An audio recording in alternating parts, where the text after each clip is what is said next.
If you've ever felt scattered, overwhelmed, or frustrated by your endless curiosity, you're not alone. Ambitious, multi-passionate people often grapple with a hidden enemy: randomness. Contrary to popular belief, it's not your wide-ranging interests that sabotage your progress. It's the chaotic way most of us pursue them. This realization was transformative for me, and countless others you'll meet in these pages. For years, I struggled to balance multiple passions, constantly bouncing from one pursuit to another without meaningful results. I felt like a perpetual dabbler, trapped in cycles of enthusiasm followed by burnout and guilt. But what if there was a systematic approach that could harness your breadth of interests and channel them into extraordinary achievement? That's precisely what Too Many Interests offers. You'll discover the rotation method, a structured yet flexible framework used by history's most successful polymaths, from Benjamin Franklin to Hedy Lamarr, Arnold Schwarzenegger to Donald Glover. This method isn't about restricting your creativity. It's about giving your creativity the disciplined structure it needs to flourish. In the pages ahead, we'll explore how randomness, rather than your diverse passions, is truly holding you back. You'll see firsthand why bringing structure to your curiosity consistently outperforms scattered bursts of enthusiasm.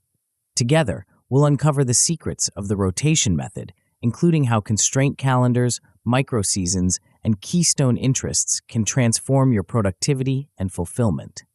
Most importantly, you'll gain practical strategies for achieving genuine mastery and measurable results, even when time feels scarce.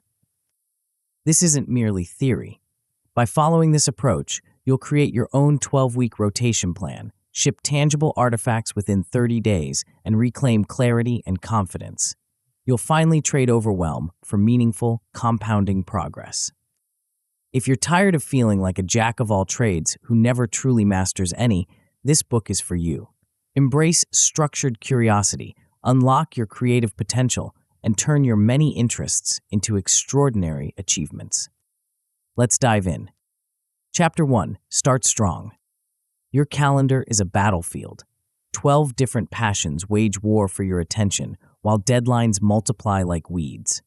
You start Monday with grand plans to write that novel, learn Spanish, master photography, and launch that side business.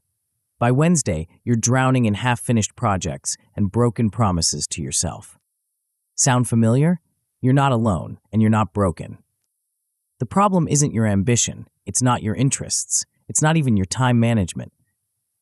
The real enemy is randomness, the chaotic, unstructured way most multi-passionate people approach their diverse interests. This chapter will show you how to defeat randomness with a simple system that transforms scattered effort into compounding mastery. The hidden saboteur: why randomness kills progress. Most ambitious people think they have a time problem. They don't. They have a structure problem. When Benjamin Franklin juggled printing, science, diplomacy, and civic projects, he didn't rely on motivation or willpower. He built systems. When Hedy Lamarr balanced her Hollywood career with groundbreaking engineering work that would later enable Wi-Fi and GPS, she didn't wing it. She compartmentalized with precision. The difference between scattered dabblers and productive polymaths isn't talent, it's structure. The attention splinter effect. Here's what happens when you approach multiple interests randomly. Your attention splinters. Every project gets a fraction of your focus, and fractions don't break plateaus. You end up with 10 interests at 20% progress instead of 3 interests at 80% mastery. Projects start hot. The initial excitement carries you through the first few sessions. Then reality hits. The novelty fades. Progress slows. Without feedback loops or visible wins, confidence drops. You quietly abandon the project and chase the next shiny opportunity. This isn't failure, it's predictable physics. Scattered action creates scattered results. The context switch tax. Every time you jump between interests, your brain pays a tax. Neuroscientists call it the task-switching penalty, the mental overhead required to reload context, remember where you left off, and regain momentum. For multi-passionate people, this tax is devastating. You spend more time ramping up than actually working. Flow states become rare. Deep work gets crowded off your calendar by shallow switching. By noon, your willpower is burned out from making dozens of micro decisions about what to work on next. The very breath that should be your superpower becomes your kryptonite. The guilt spiral. Without clear priorities, you chase novelty instead of leverage.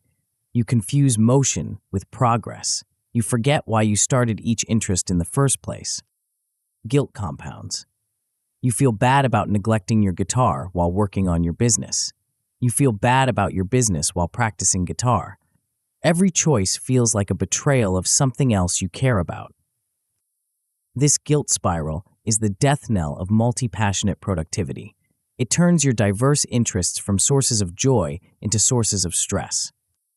The cost of continuing this pattern. If you don't solve the randomness problem, here's what happens over the next 5 years.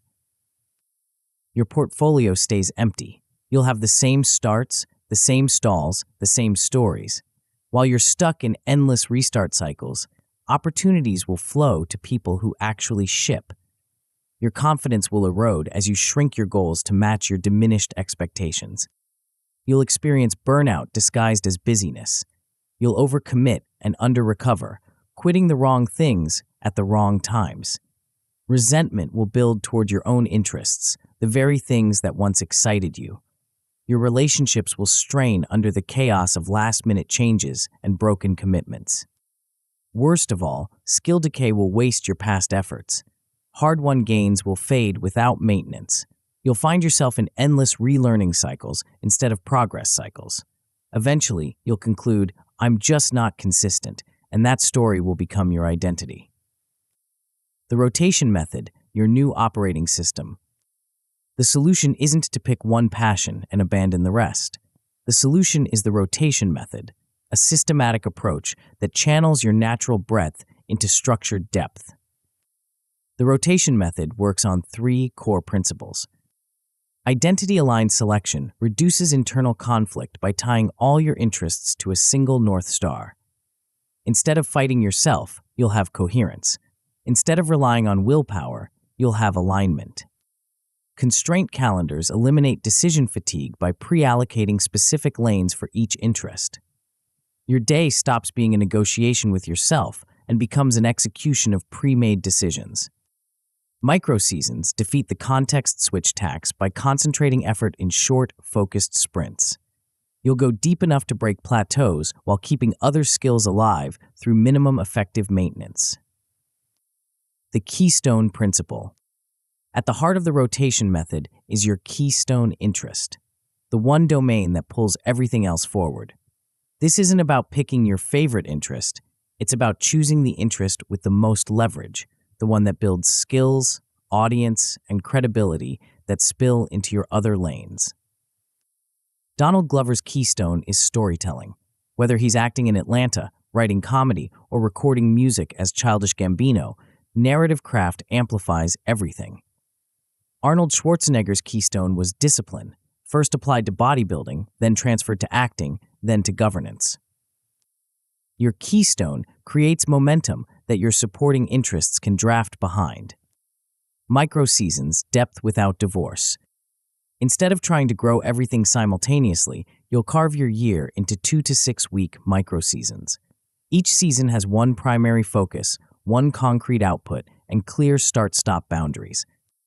During a writing season, you'll ship an essay or chapter while maintaining your other skills with minimal doses. During a music season, you'll record a track while keeping your writing sharp with daily pages. During a business season, you'll launch a product while preserving your creative skills through weekend sessions. This isn't about abandoning interests, it's about sequencing depth strategically. What you'll achieve in your first 90 days. By the end of this book, you'll have a complete 12-week rotation plan you can start tomorrow. You'll have selected 1 keystone interest plus 2 supporting interests. You'll have a constraint calendar with fixed lanes blocked out. You'll have your first micro-season scheduled with a concrete shipping deadline. More importantly, you'll ship 2 artifacts in your first 30 days. Not perfect artifacts, shipped artifacts. You'll scope small, finish fast, and publish publicly. You'll capture feedback and queue up iterations. You'll log your first transfer win between lanes. You'll also have a lightweight dashboard you'll actually use, a rotation integrity score that tracks the percentage of planned sessions you keep, switch signals that tell you when to extend or rotate, and a minimum effective dose checklist for your maintenance lanes. The winner's mindset. Winners systematize, losers improvise. Winners predecide their weekly priorities during a single planning session. Losers renegotiate with themselves every morning. Winners ship small, imperfect artifacts regularly. Losers obsess over perfect projects that never see daylight. Winners measure their integrity and adjust based on data. Losers guess and hope. Winners rotate based on signals, diminishing returns, rising boredom, plateau indicators. Losers chase novelty and abandon projects when the initial excitement fades. Winners protect their relationships by creating predictable lanes and clear seasons that others can plan around. Losers apologize constantly for last-minute changes and broken commitments. The rotation method isn't just about productivity. It's about becoming the kind of person who keeps promises to themselves and others. Trust compounds like skill. Consistency beats intensity over time. Proof of concept: the polymaths who figured it out. Benjamin Franklin didn't stumble into greatness across multiple domains. He structured his days with military precision, allocating specific hours to printing, writing, science, and civic work. His systematic approach to breadth produced a steady stream of inventions, essays, and public goods that compounded his reputation and influence. Hedy Lamarr balanced her demanding Hollywood career with serious engineering research by compartmentalizing ruthlessly. Her side work on frequency-hopping technology became the foundation for modern wireless communication. She proved that depth in one area, acting, doesn't preclude breakthrough contributions in another, engineering, if you structure the pursuit correctly. Arnold Schwarzenegger's career reads like a masterclass in sequential focus. He dominated bodybuilding through obsessive periodization, then transferred that same systematic approach to acting, then to politics. Each domain built on the discipline and publicity skills developed in the previous one. Donald Glover rotates between acting, writing, and music in distinct seasons. When he's in Atlanta mode, that's his primary focus. When he's recording an album as Childish Gambino, music gets the deep work blocks. This seasonal approach has produced Emmy-winning television, Grammy-nominated music, and a distinctive creative brand that spans mediums. These aren't superhuman talents. They're systematic thinkers who solve the randomness problem. Your next move. The rotation method isn't theory. It's a practical system you can install this week. In the coming chapters, you'll learn exactly how to choose your keystone interest, design your constraint calendar, plan your first microseason, and set up the feedback loops that keep you rotating by data instead of mood. You'll discover the subtle art of cadence signals, the leading indicators that tell you when to extend a productive season or rotate to prevent burnout. You'll master capacity math to ensure your ambitions align with reality. You'll learn to treat your interests like an investment portfolio through portfolio choices, balancing energy and difficulty while exploring new lanes through time-capped experiments. But first, you need to understand the engine that makes it all work, the core system that transforms chaotic variety into compounding progress, the foundation that turns scattered effort into systematic mastery. That foundation is waiting in the next chapter, where we'll build your personal rotation system from the ground up. Before we continue, make sure to subscribe to Grow to the Top and activate notifications to receive more self-improvement tips that will supercharge your growth. And make sure to give this video a thumbs up and share it with your friends. It really helps the channel grow. Thank you for your support. Chapter 2: Rotation System. Picture this. It's Sunday evening, and you're staring at a blank calendar for the week ahead. Your mind races through possibilities. Should you work on your novel Monday morning? Maybe tackle that online course? Or finally start that podcast you've been planning? By the time you fall asleep, you've made 17 different plans and committed to none of them. Sound exhausting? It should. You've just experienced the hidden energy drain that kills more creative dreams than lack of talent ever will. The problem isn't your ambition. It's that you're making the same decision over and over again. Every morning becomes a negotiation with yourself about what deserves your attention. Every transition between projects requires you to reload context, remember where you left off, and rebuild momentum from scratch. This chapter will show you how to escape this exhausting cycle by installing what I call the rotation system, a simple framework that transforms chaotic variety into predictable progress. The willpower myth that's sabotaging your success. Most productivity advice assumes you have unlimited willpower. It doesn't. Willpower is a finite resource that depletes with every decision you make. By the time you've decided what to wear, what to work on, and where to focus your energy, you've already spent the mental currency you need for deep work. The most successful multi-passionate people understand this. They don't rely on motivation or discipline to guide their daily choices. Instead, they pre-decide. They create systems that eliminate the need for constant decision-making. Consider Brian May, the legendary Queen guitarist who simultaneously pursued astrophysics. While touring the world and recording albums, he methodically chipped away at his PhD thesis.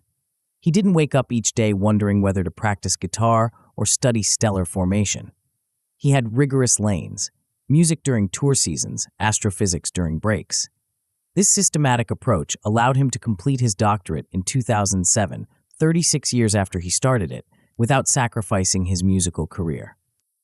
The secret wasn't superhuman focus, it was systematic rotation. The architecture of sustainable breadth. The rotation system operates on a simple principle. Pre-allocated lanes eliminate real-time decisions. Instead of negotiating with yourself daily about what to work on, you make these choices once per week during a dedicated planning session. Think of it like traffic lanes on a highway. Without lanes, every driver would need to constantly negotiate their position with every other driver. Chaos would ensue. But with clear lanes, traffic flows smoothly because everyone knows where they belong and when they can change positions. Your interests need the same structure. The system has 3 core components, each designed to solve a specific problem that derails multi-passionate people. The first component addresses the anchor problem. Without a primary focus, your energy scatters across too many directions. The second component tackles the decision fatigue problem. Without pre-allocated time slots, every work session begins with a negotiation. The third component solves the shipping problem. Without regular deadlines, projects drift indefinitely. Let's start with the anchor. The Keystone principle, one interest to rule them all. Here's where most advice about pursuing multiple interests goes wrong. It treats all interests as equal. They're not. Some interests have leverage. They build skills, audience, and credibility that spill into your other pursuits. Others are purely consumptive. They bring joy, but don't compound your capabilities. Your keystone interest is the one domain that pulls everything else forward. It's not necessarily your favorite interest or your most natural talent. It's the interest with the most leverage, the one that builds transferable skills, creates income opportunities, and establishes your reputation in a way that amplifies your other pursuits. Donald Glover's keystone is storytelling. Whether he's acting in Atlanta, writing comedy, or recording music as Childish Gambino, narrative craft amplifies everything. The audience he built through comedy writing opened doors for his music career. The credibility he earned as an actor gave weight to his musical experiments. Each domain feeds the others because they all orbit around the same core skill. Choosing your keystone requires honest assessment across 3 dimensions: leverage, love, and market. Leverage asks, which interest builds skills that transfer to other domains? Love asks, which interest can I pursue consistently even when motivation wanes? Market asks, which interest has the potential to create income or opportunities? Your keystone doesn't need to score perfectly on all 3 dimensions, but it should score well on at least 2. A keystone you love but that has no leverage or market potential will eventually feel indulgent. A keystone with great market potential but no personal connection will burn you out. A keystone you love with great leverage but no market will limit your long-term options. Once you've identified your keystone, it gets the prime real estate in your calendar, the deep work blocks when your energy is highest and your focus is sharpest. The calendar revolution from chaos to constraint. Most people treat their calendar like a suggestion box. They block time for important work, then let meetings, emails, and urgent requests crowd it out. By Wednesday, their carefully planned schedule looks like a war zone. The constraint calendar flips this dynamic. Instead of hoping to find time for your interests, you pre-allocate specific lanes and defend them like sacred ground. Each interest gets designated days and times, no negotiations, no exceptions, no guilt. Here's what this might look like in practice. Monday, Wednesday, and Friday mornings belong to your keystone interest. Tuesday evenings and Saturday mornings belong to your first supporting interest.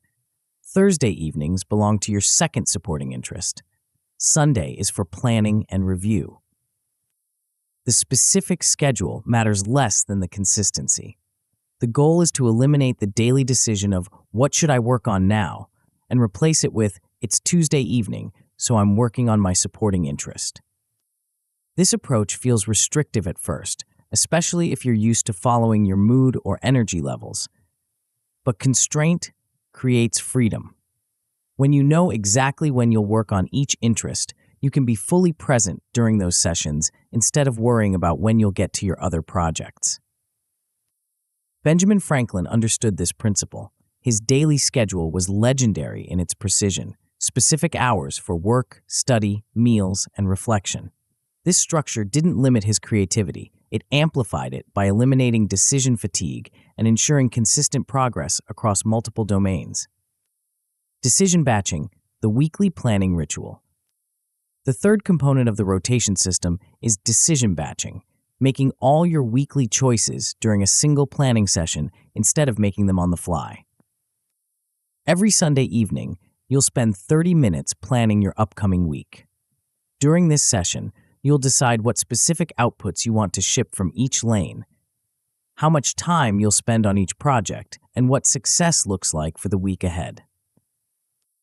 This isn't about creating a rigid schedule that can't adapt to reality. It's about front-loading decisions so you can spend your weekday energy on execution instead of planning. When Tuesday evening arrives, you don't need to decide what to work on or how long to work on it. You simply execute the plan you made when your mind was clear and your perspective was broad.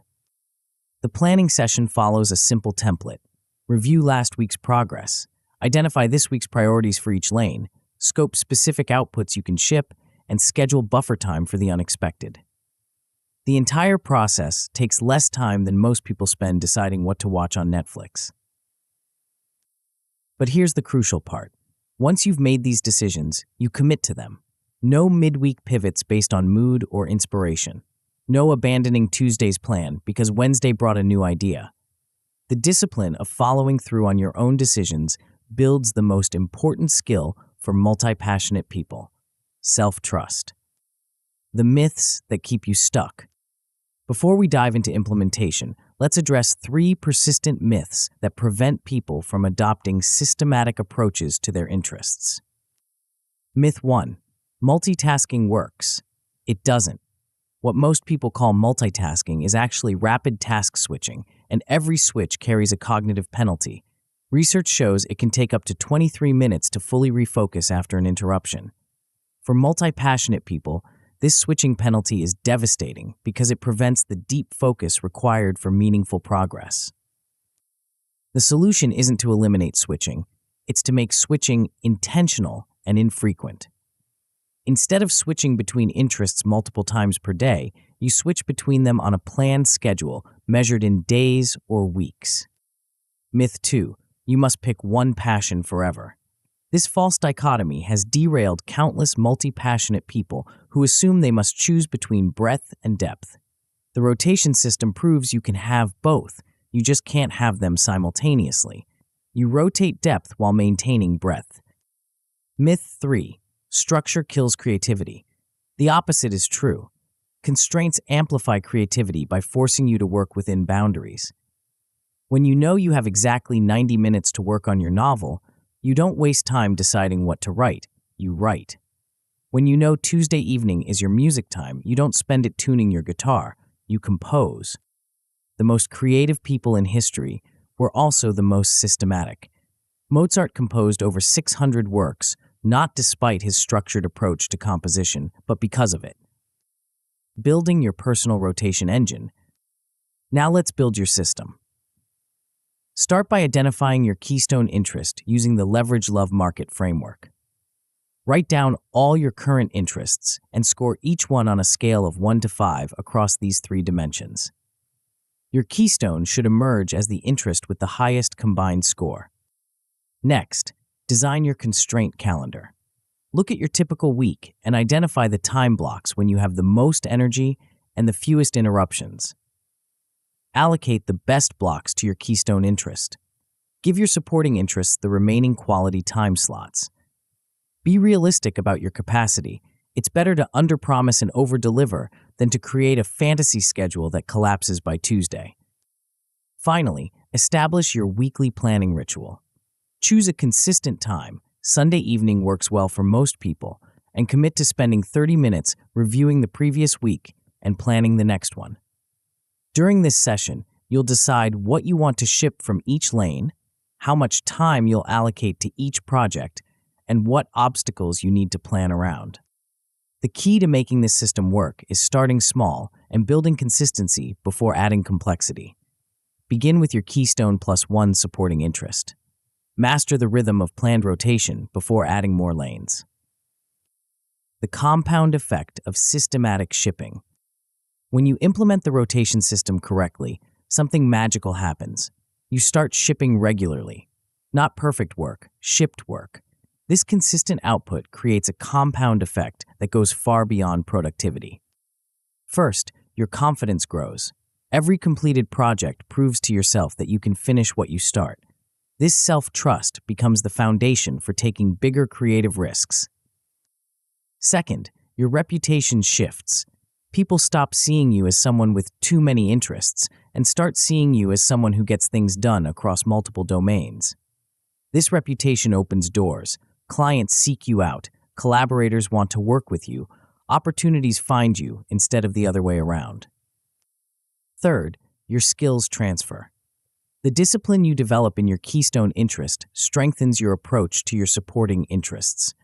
The audience you build in one domain becomes interested in your work in other domains. The creative connections you make start to compound across all your pursuits. But perhaps most importantly, you'll discover something that most multi-passionate people never experience: the deep satisfaction of sustained progress across multiple interests without the guilt, chaos, or burnout that usually accompanies such ambition. The rotation system isn't just about managing your time. It's about designing a life where your diverse interests amplify each other instead of competing for your attention. It's about becoming the kind of person who ships consistently, builds systematically, and grows deliberately across multiple domains. But there's one crucial element we haven't discussed yet: the secret to maintaining momentum without burning out, the art of going deep without abandoning breadth, the strategy that separates sustainable polymaths from exhausted dabblers. That element is hidden in the rhythm of your rotations, and it's more powerful than most people realize. Chapter 3: Micro-Seasons. There's a moment every ambitious person knows intimately. You're 3 weeks into a new project, the initial excitement has worn off, and progress feels glacial.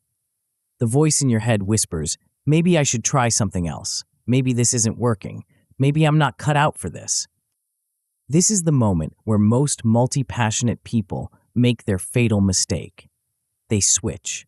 They abandon the project just as it's about to break through to the next level. They mistake the natural plateau that precedes every breakthrough for a sign that they should quit. But what if there was a different way? What if you could push through plateaus without abandoning your other interests? What if you could go deep enough to achieve real breakthroughs while keeping all your passions alive? The secret lies in understanding something that elite athletes have known for decades, but that most creative people ignore entirely: the power of periodization. The plateau paradox. Here's what most people don't understand about skill development. Progress isn't linear. It comes in waves. You'll make rapid gains at first, then hit a plateau where improvement seems to stall. This plateau isn't a sign of failure. It's a sign that your brain is consolidating new neural pathways. Push through it, and you'll experience a sudden leap to the next level. The problem is that plateaus feel terrible. They're boring, frustrating, and demoralizing. When you're juggling multiple interests, the temptation to switch to something more immediately rewarding becomes overwhelming. So you quit just before the breakthrough. Arnold Schwarzenegger understood this pattern better than almost anyone. His bodybuilding career wasn't built on constant, steady progress. It was built on focused seasons of intense training, followed by periods of recovery and different types of development. When he was preparing for Mr. Olympia, everything else took a back seat. When he was between competitions, he could explore acting and business opportunities. This approach, which trainers call periodization, allowed him to achieve extraordinary depth in bodybuilding, while simultaneously building the foundation for his later careers in Hollywood and politics. He didn't abandon his other interests.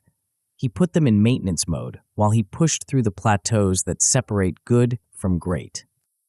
The same principle applies to any skill. Whether you're learning to write, code, paint, or play music, you need concentrated volume to break through plateaus. But as a multi-passionate person, you can't afford to abandon everything else for years at a time. You need a way to periodize your interests in much shorter cycles. That's where microseasons come in. The science of strategic sprints.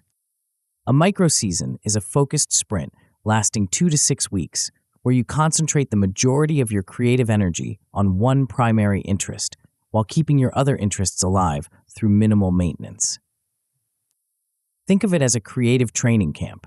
Just as athletes use training camps to peak for specific competitions, you'll use microseasons to peak for specific creative outputs. The difference is that your competitions are self-imposed deadlines to ship something meaningful. The magic happens in the combination of intensity and brevity. 2 to 6 weeks is long enough to push through most plateaus, but short enough to maintain motivation and prevent burnout. It's long enough to create something substantial, but short enough that you don't feel like you're abandoning your other interests forever. Serena Williams built her legendary career on this principle. Her training wasn't constant, it was cyclical. During tournament season, tennis consumed everything. During the off-season, she could explore other interests, recover, and work on specific aspects of her game.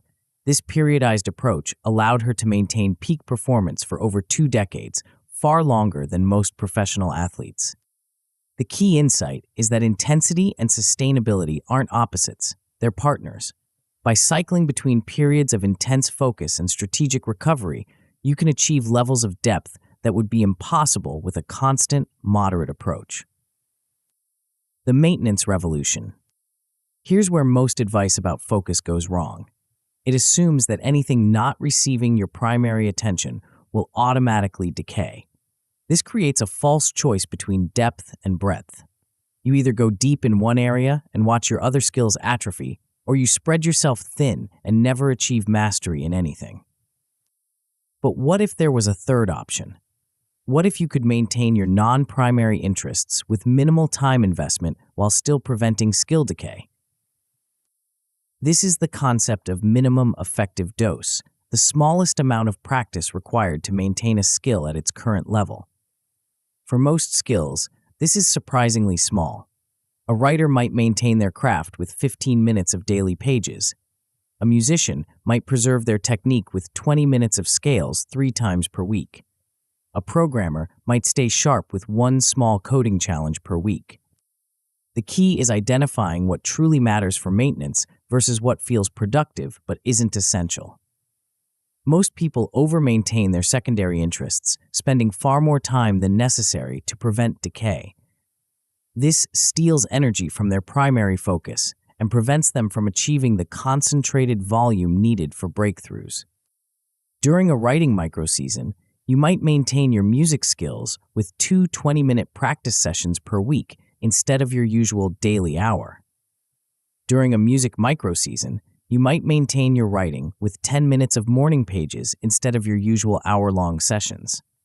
You're not abandoning these interests. You're strategically parking them while you push through a plateau in your primary focus. The deadline effect. There's something almost magical about deadlines. They compress time, focus attention, and force decisions that might otherwise be postponed indefinitely. Without deadlines, projects expand to fill available time. With deadlines, you're forced to scope ruthlessly and ship imperfectly. Every microseason needs a concrete deadline and a specific output. Not a vague goal like get better at photography, but a specific deliverable like complete a 10-photo series on urban architecture. Not improve my coding skills, but build and deploy a simple web app. The output doesn't need to be perfect. It needs to be finished. The goal isn't to create your masterpiece in 6 weeks. The goal is to push through a plateau, learn something new, and have a concrete artifact to show for your effort. Donald Glover exemplifies this approach. When he's working on an album as Childish Gambino, that's his primary focus for months. When he's showrunning Atlanta, television consumes his creative energy. He doesn't try to do both simultaneously at full intensity. Instead, he creates distinct seasons with clear deliverables, allowing him to achieve depth in each domain while maintaining his skills across multiple creative areas. Each season ends with something shipped: an album, a season of television, a comedy special. These artifacts become proof of progress and fuel for the next cycle. They also create feedback loops that inform future seasons. The art of intelligent scoping. The biggest mistake people make when planning microseasons is overestimating what they can accomplish in a short time frame. They plan for their best-case scenario instead of their realistic scenario. They forget about life's inevitable interruptions, energy fluctuations, and the simple fact that creative work is inherently unpredictable. The solution is to scope for your worst-case scenario and treat anything beyond that as a bonus. Define your minimum viable artifact, the smallest possible output that would still feel like a meaningful accomplishment. Then build your season around achieving that minimum, with stretch goals for if things go better than expected. A writing microseason might have a minimum viable artifact of 3,000 words and a stretch goal of 10,000 words. A music microseason might aim for 1 completed song with a stretch goal of 3. A coding microseason might target 1 working feature with a stretch goal of a complete application. This approach protects your confidence and maintains momentum even when life doesn't cooperate with your plans. It's better to consistently hit modest targets than to consistently miss ambitious ones. The power of naming and framing. Something interesting happens when you name your microseasons. Writing Season 3 feels different from trying to write more. Music Sprint Q2 carries more weight than working on some songs. Names create identity, and identity drives behavior. The most successful microseason practitioners treat each sprint like a distinct project with its own identity, workspace setup, and even soundtrack. They create visual progress indicators, celebrate milestones, and mark the transition between seasons with deliberate rituals. This isn't just psychological theater, it's practical psychology. When you frame a microseason as a distinct project with clear boundaries, your brain can fully commit to it without worrying about what you're not doing. You're not neglecting your other interests, you're strategically sequencing them. The ritual of starting and ending seasons also creates natural reflection points. At the end of each microseason, you'll spend 15 minutes reviewing what worked, what didn't, and what you want to adjust for the next cycle. These brief retrospectives compound over time, making each subsequent season more effective than the last. The compound effect of consistent shipping. When you complete your first microseason and ship your first artifact, something shifts. You prove to yourself that you can finish what you start. You demonstrate that focused effort produces tangible results. You build evidence that your multi-passionate nature is an asset, not a liability. This confidence compounds. Your second microseason feels easier because you've done it before. Your third season builds on lessons learned from the first two. By your fourth or fifth season, the rhythm feels natural and the results become predictable. More importantly, your reputation begins to shift. People stop seeing you as someone with too many interests and start seeing you as someone who ships consistently across multiple domains. This reputation opens doors, creates opportunities, and attracts collaborators who want to work with someone reliable. The artifacts you create during microseasons also compound in unexpected ways. A blog post from one season might lead to a speaking opportunity. A song from another season might connect you with a collaborator. A coding project might catch the attention of a potential client. Each shipped artifact increases the surface area for serendipity. The hidden dangers of seasonal thinking. Microseasons aren't without their pitfalls. The most common mistake is scope creep, starting with a modest goal and gradually expanding it until the season becomes unmanageable. The solution is to freeze your scope after the first few days and resist the temptation to add just one more thing. Another trap is over-maintaining your secondary interests. The whole point of microseasons is to concentrate your energy, but many people sabotage this by spending too much time on maintenance activities. Remember, the goal is to prevent decay, not to make progress in every area simultaneously. The most subtle danger is treating microseasons as an excuse to constantly switch between interests without ever pushing through the difficult middle phase of skill development. Microseasons should help you go deeper, not give you permission to stay shallow across multiple domains. But perhaps the most important thing to understand about microseasons is that they're just the beginning. The real power comes from learning to read the signals that tell you when to extend a productive season, when to rotate to something new, and when to pause entirely. These signals are subtle, personal, and crucial to master if you want to avoid the boom and bust cycles that plague most multi-passionate people. The ability to recognize and respond to these signals separates sustainable polymaths from exhausted dabblers, and it's more nuanced than most people realize. Chapter 4, Cadence Signals. Picture two musicians. The first practices piano for 8 hours straight, every single day, for months on end. The second practices for 2 hours daily, takes strategic breaks, and rotates between different aspects of their craft. Who do you think progresses faster? If you guessed the second musician, you understand something that most ambitious people miss entirely. More isn't always better. In fact, past a certain point, more becomes worse. The secret isn't in the intensity of your effort, it's in the rhythm. But here's where it gets tricky. How do you know when you're pushing too hard? How do you know when you're not pushing hard enough? How do you distinguish between the productive discomfort that precedes a breakthrough and the destructive fatigue that precedes burnout? Most people rely on their feelings to make these decisions. They rotate when they're bored, extend when they're excited, and quit when they're frustrated. This emotional decision-making creates a chaotic pattern of starts and stops that prevents any real momentum from building. There's a better way, a way to read the subtle signals your work is sending you and respond with precision instead of impulse. The hidden language of progress. Every creative pursuit speaks to you in a language most people never learn to understand. It whispers when you're on the right track and shouts when you're heading toward a dead end. It signals when to push harder and when to ease off. It tells you when to stay and when to go. The problem is that these signals are subtle, personal, and often counterintuitive.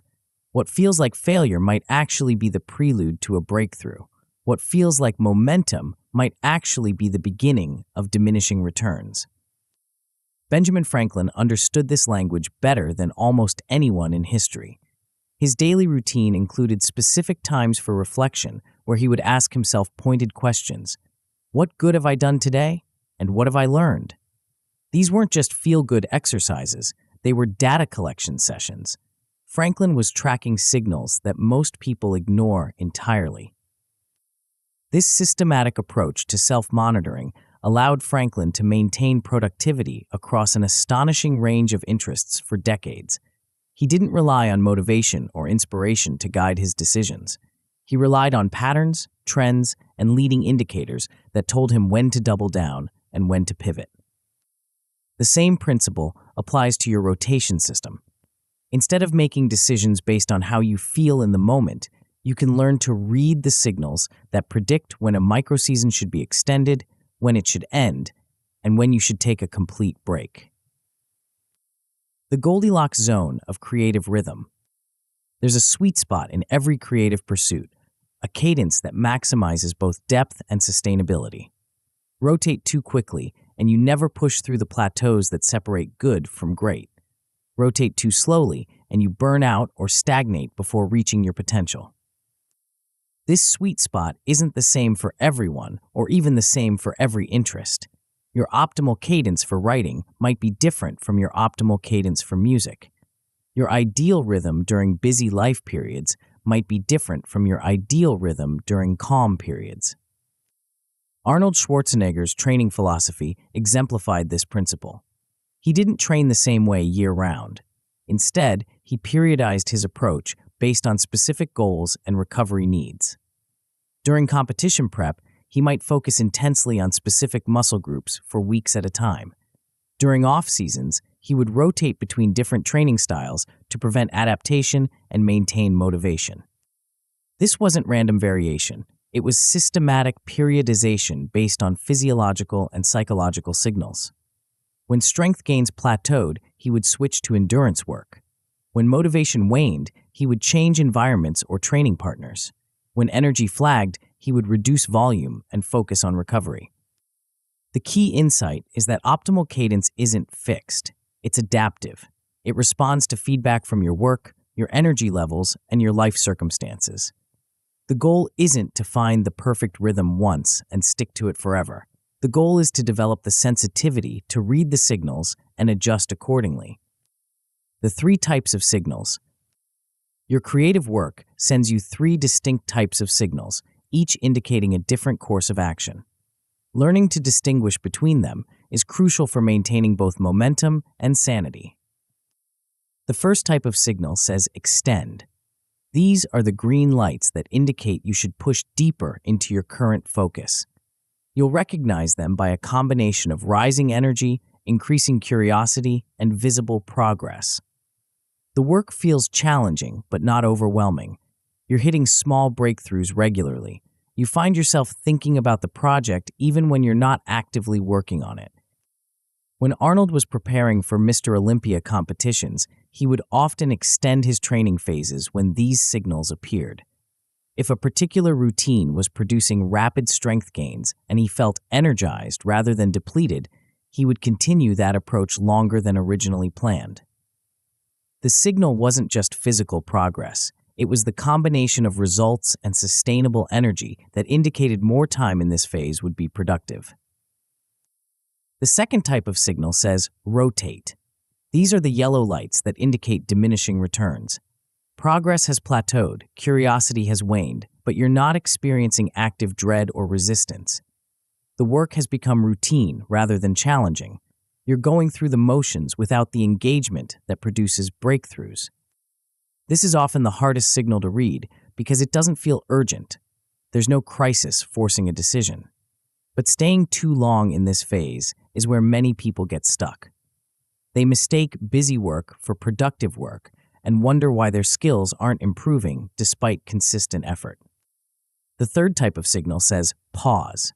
These are the red lights that indicate you need to step away entirely, at least temporarily. You'll recognize them by persistent dread, declining energy, and active resistance to the work. You find yourself procrastinating, making excuses, or feeling genuinely stressed about engaging with the project. This signal is often misinterpreted as failure or lack of commitment.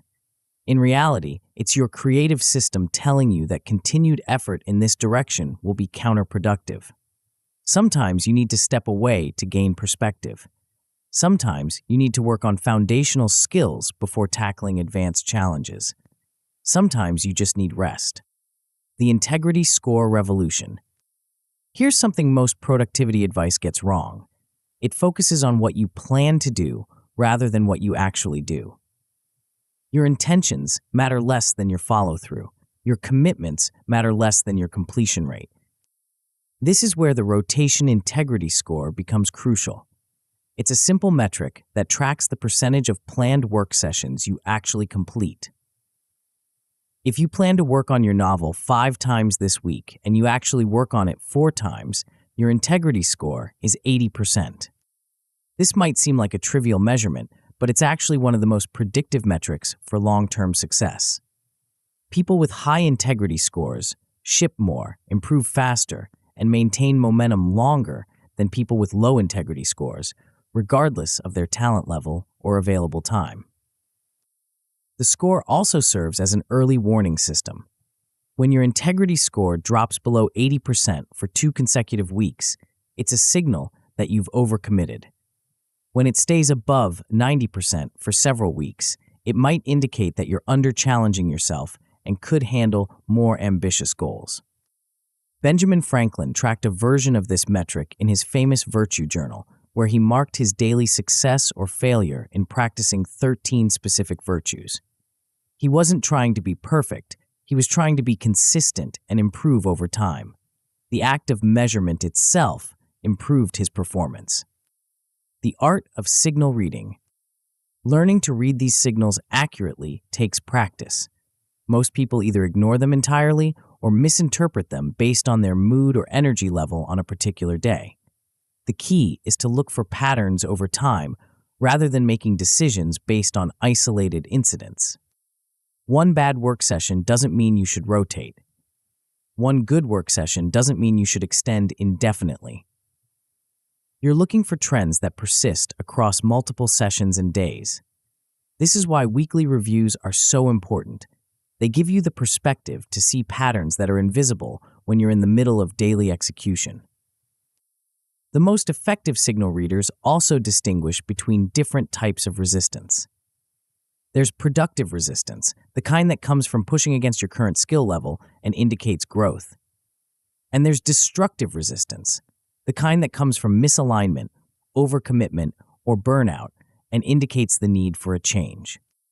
Productive resistance feels challenging but energizing. You're struggling, but you can sense progress. You're frustrated, but you're also curious. You want to quit, but you also want to solve the problem. This is the resistance you push through. Destructive resistance feels draining and demoralizing. You're struggling without progress. You're frustrated without curiosity. You want to quit, and you can't remember why you started. This is the resistance that signals the need for rotation or pause. The thrash compound effect of consistent measurement. When you start tracking signals systematically, something interesting happens. You become more sensitive to the subtle feedback your work provides. You notice patterns you previously missed. You make better decisions about when to push and when to rest. This sensitivity compounds over time. Your first few attempts at signal reading will be crude and imprecise. You'll miss important indicators and overreact to minor fluctuations. But with practice, you'll develop an intuitive sense for the rhythm of your own creative process. More importantly, you'll build trust in your own decision-making. Instead of second-guessing every choice or relying on external validation, you'll have confidence in your ability to read the situation and respond appropriately. This self-trust is perhaps the most valuable skill any multi-passionate person can develop. The measurement also creates accountability. When you know you're tracking your integrity score, you're more likely to follow through on commitments. When you know you're monitoring for signals, you're more likely to notice them.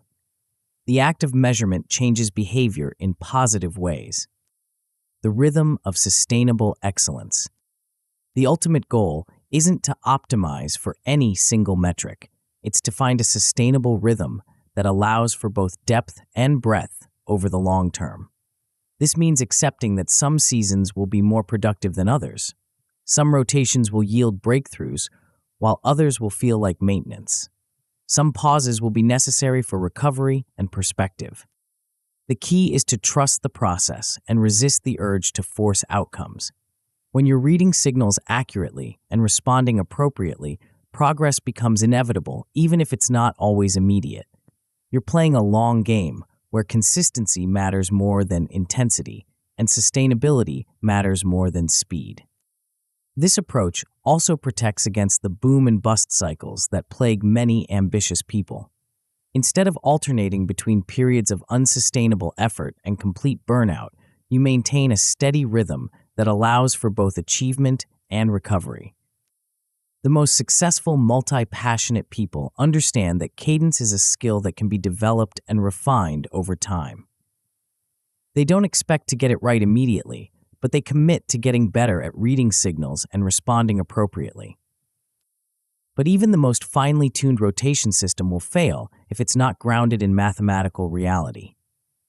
The signals can tell you when to switch, but they can't tell you whether your ambitions align with your actual capacity. That requires a different kind of analysis, one that most people avoid because it forces them to confront uncomfortable truths about time, energy, and the physics of human attention. Chapter 5, Capacity Math. You have 24 hours in a day. Subtract 8 for sleep, 8 for work, 2 for commuting, 1 for meals, and 1 for basic life maintenance. That leaves you with 4 hours of discretionary time. 4 hours to pursue all your interests, maintain your relationships, exercise, and handle the unexpected chaos that life throws at you. Now, here's the uncomfortable question. How many different creative projects are you currently trying to advance in those 4 hours? If you're like most ambitious people, the answer is somewhere between too many and way too many. You're trying to write a novel, learn Spanish, build a side business, master photography, and improve your coding skills. You've convinced yourself that if you just manage your time better, you can make meaningful progress on all of them. This is where most productivity advice fails you. It assumes that time is the only constraint. It ignores the hidden costs of switching between different types of work. It pretends that your brain can context switch without penalty. Most dangerously, it encourages you to add more to your plate instead of teaching you to choose what belongs there in the first place. This chapter is about facing mathematical reality, not the fantasy version of your capacity, but the real, measurable, finite resource that determines what you can actually accomplish. The brutal truth about human bandwidth. Stephen King writes 2,000 words every single day, not on good days, not when inspiration strikes, every day. This isn't because he's superhuman, it's because he understands something that most writers don't. Consistency beats intensity, and consistency requires honest math. King doesn't try to write a novel, edit a screenplay, and outline a short story collection simultaneously. He focuses on one primary project at a time, with clearly defined boundaries around his creative energy. He's calculated exactly how much he can sustain day after day, year after year, and he's built his entire career around respecting those limits. This is what capacity math looks like in practice. It's not about optimizing every minute or finding hidden pockets of time. It's about understanding your actual bandwidth and allocating it strategically instead of spreading it so thin that nothing gets the concentrated attention required for real progress. Most people dramatically overestimate their available capacity. They plan their weeks as if they have unlimited energy, perfect focus, and no unexpected interruptions. They create schedules that would be challenging for a monk in a monastery and then wonder why they can't stick to them while managing a job, relationships, and the basic demands of adult life. The first step in capacity math is brutal honesty about your actual discretionary hours. Not the hours you wish you had or the hours you think you should have, but the hours you actually have available for focused creative work after accounting for all your non-negotiable commitments. The hidden tax on mental switching. Here's something that most productivity advice ignores. Every time you switch between different types of work, your brain pays a tax. It takes time to reload context, remember where you left off, and regain the mental momentum you had before the switch. This switching penalty isn't linear. it compounds. When you're working on one project, the switching tax is 0. When you're juggling 2 projects, there's a small penalty. But when you're trying to advance 3, 4, or 5 different interests simultaneously, the switching tax becomes devastating. You spend more time transitioning between contexts than actually making progress in any of them. Serena Williams understood this principle better than almost any athlete in history. Her training wasn't constant, it was cyclical and focused. During tournament season, tennis consumed everything. During the off-season, she could work on specific aspects of her game or pursue other interests. She never tried to peak in multiple areas simultaneously because she understood that excellence requires concentrated energy. The same principle applies to creative work. You can maintain multiple interests, but you can't optimize multiple interests simultaneously. The math simply doesn't work. Past a certain point, usually around 3 or 4 active projects, your integrity score collapses, your progress stalls, and your confidence erodes. This is why the most successful multi-passionate people are ruthless about limiting their active lanes. They understand that saying no to good opportunities is essential for saying yes to great ones.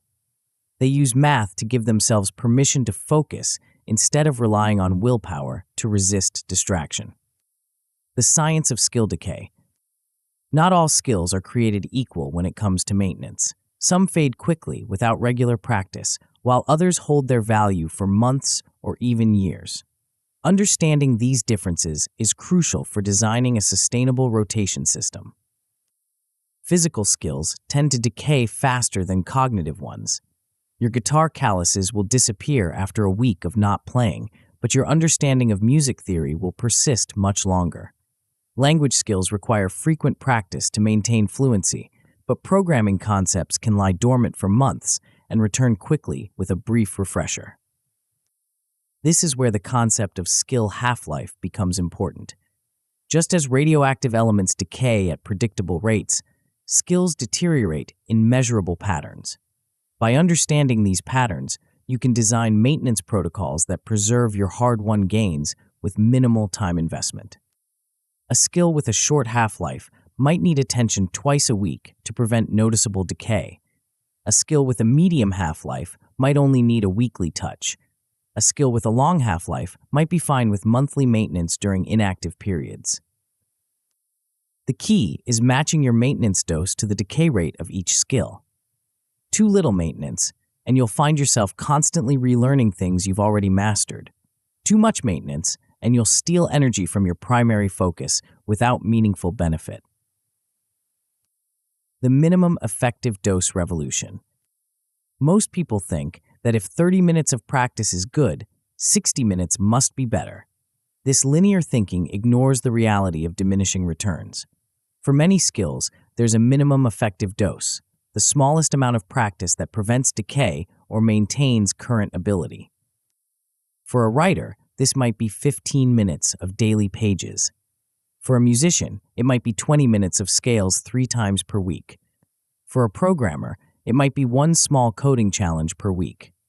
The specific dose matters less than the principle. You're looking for the smallest input that produces the desired output. Finding your minimum effective dose requires experimentation and honest measurement. Start with what feels like too little and gradually increase until you find the threshold where maintenance becomes effective. This process takes time, but it's one of the most valuable investments you can make in your long-term creative sustainability. The goal isn't to make progress in your maintenance lanes, it's to prevent regression. This distinction is crucial because it frees you from the guilt of not growing in every area simultaneously.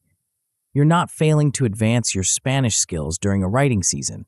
You're strategically preserving them for when Spanish becomes your primary focus. The autopilot advantage. Once a skill or routine becomes sufficiently automatic, it requires much less conscious attention to maintain. This is the principle behind autopilot, converting conscious decisions into unconscious habits that run with minimal oversight. The most effective autopilot systems have 3 components: a clear trigger, a simple checklist, and a concrete finish line.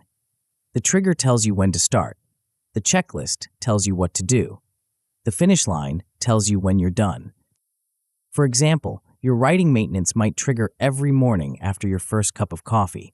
The checklist might be open document, set timer for 15 minutes, write without editing, save and close.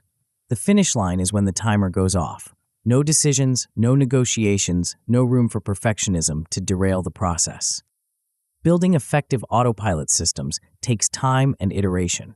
You'll need to experiment with different triggers, refine your checklists, and adjust your finish lines based on what actually works in practice. But once these systems are running smoothly, they free up enormous amounts of mental energy for your primary focus. The compound effect of autopilot is remarkable. What once required willpower and decision-making becomes as automatic as brushing your teeth. You maintain your skills without depleting your capacity for deep work in your primary lane. The reality of buffer time. Here's something that fantasy schedulers never account for. Life happens. Meetings run long. Kids get sick. Cars break down. Projects take longer than expected. If your capacity math doesn't include buffer time for the unexpected, your system will collapse the first time reality deviates from your plan. Professional project managers understand this principle. They don't schedule projects at 100% capacity. They build in buffers for the inevitable surprises. The same principle applies to personal capacity management. A sustainable rotation system assumes that you'll only achieve about 70 to 80% of your planned work in any given week. This isn't pessimism, it's realism. By planning for less than your theoretical maximum, you create space for life's interruptions without destroying your momentum. This buffer time also provides psychological relief. When you hit your planned targets despite life's chaos, you feel successful rather than behind. When you exceed your targets, you feel ahead rather than merely adequate. This positive feedback loop reinforces your commitment to the system and builds confidence in your ability to maintain it long term. The floor versus ceiling strategy. Most people set ceiling targets, the maximum they hope to achieve under ideal conditions. This approach sets them up for failure because ideal conditions rarely persist for long. A better approach is to set floor targets, the minimum you can achieve even during difficult weeks. Stephen King's 2,000 words per day is a floor target, not a ceiling. On good days, he might write 3,000 or 4,000 words, but he never writes fewer than 2,000. This floor approach has allowed him to publish over 60 novels and maintain consistency for decades. Floor targets survive chaos. They're designed to be achievable even when you're tired, distracted, or dealing with unexpected demands. They protect your momentum during difficult periods and prevent the all-or-nothing thinking that derails so many ambitious people. The psychological benefit of floor targets is enormous. Every day you hit your floor feels like a win, even if you don't exceed it. This builds confidence and reinforces your identity as someone who follows through on commitments. Over time, these small wins compound into major achievements. The Deep Work Protection Protocol. In a world of constant connectivity and infinite distractions, protecting time for deep work has become a radical act. Most people's calendars are Swiss cheese, full of holes where interruptions can leak in and destroy focus. The most effective capacity management systems include non-negotiable deep work blocks that are treated like immovable meetings. These aren't suggestions or aspirations, they're sacred commitments that take priority over almost everything else. For most people, 2 deep work sessions per week is the minimum required to maintain momentum in their primary interest. Each session should be 90 to 120 minutes long, with all devices silenced and all potential interruptions eliminated. These sessions are where breakthroughs happen and real progress gets made. The key is scheduling these sessions during your peak energy hours and defending them ruthlessly. This might mean saying no to meetings, turning off notifications, or even working from a different location to avoid interruptions. The investment in protection pays dividends in both quality and quantity of output. The compound effect of honest math. When you start making decisions based on mathematical reality, instead of optimistic fantasy, something remarkable happens. Your plans become achievable. Your commitments become sustainable. Your progress becomes predictable. This reliability creates a positive feedback loop. You start trusting your own planning because your plans actually work. You stop overcommitting because you understand your real capacity. You begin to see consistent progress because you're allocating your energy strategically instead of scattering it randomly. The math also gives you permission to say no to opportunities that don't align with your current capacity. Instead of feeling guilty about declining invitations or postponing projects, you can point to the numbers and make decisions based on logic rather than emotion. Most importantly, honest capacity math protects you from the boom and bust cycles that plague so many ambitious people.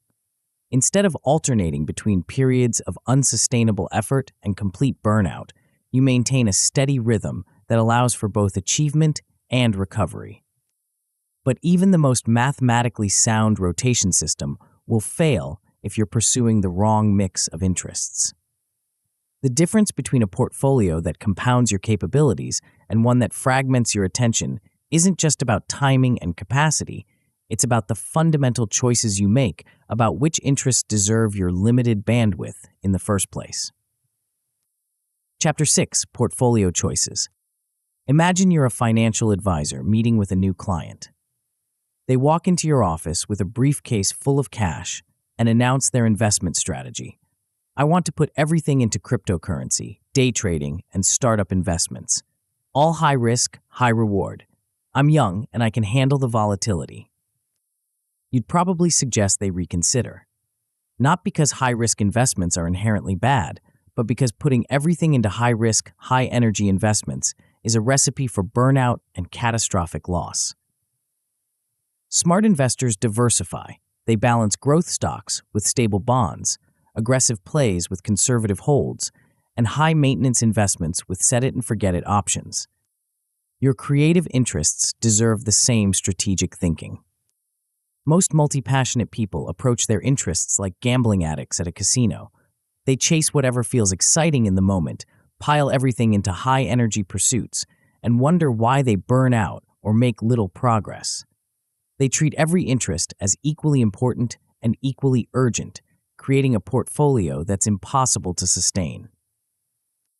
But what if you could apply the same principles that successful investors use to build wealth? What if you could create a portfolio of interests that balances risk and reward, energy and recovery, growth and stability? This chapter will show you how to think like an investor about your creative pursuits and why this shift in perspective might be the most important change you make to your rotation system. The hidden cost of creative chaos. Here's something that most advice about pursuing multiple interests gets wrong. It treats all interests as if they require the same type and amount of energy. In reality, different pursuits place vastly different demands on your cognitive, emotional, and physical resources. Learning to code is intellectually demanding but emotionally neutral for most people. Writing fiction is both intellectually and emotionally draining. Playing music might be emotionally fulfilling but physically demanding. Photography could be energizing and restorative. Each interest has a different risk-reward profile, and stacking too many high-demand interests simultaneously is like putting your entire investment portfolio into volatile tech stocks. Hedy Lamarr understood this principle intuitively. While building her career as a Hollywood actress, an emotionally and socially demanding profession, she pursued engineering research as a side interest. This wasn't random dabbling. Engineering provided intellectual stimulation without the emotional volatility of acting. It was a complementary pursuit that balanced her portfolio rather than competing with her primary career. Her side research on frequency hopping technology eventually became the foundation for Wi-Fi, GPS, and Bluetooth. What started as a low-key intellectual hobby turned into one of the most important technological innovations of the 20th century. But it only worked because she treated it as a strategic complement to her acting career, not a competing demand for the same type of energy. This is the essence of portfolio thinking, understanding that the goal isn't to maximize the number of interests you pursue, but to optimize the mix of interests for sustainable progress over time. The mathematics of interest selection. Every interest you pursue has 4 key characteristics that determine its place in your portfolio: leverage, joy, synergy, and difficulty. Understanding these dimensions allows you to make strategic choices about which interests deserve your limited bandwidth. Leverage asks, how much does progress in this interest amplify progress elsewhere?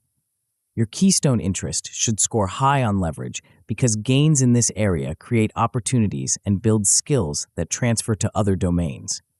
A supporting interest might score lower on leverage but higher on other dimensions. Joy asks, how much intrinsic satisfaction does this interest provide?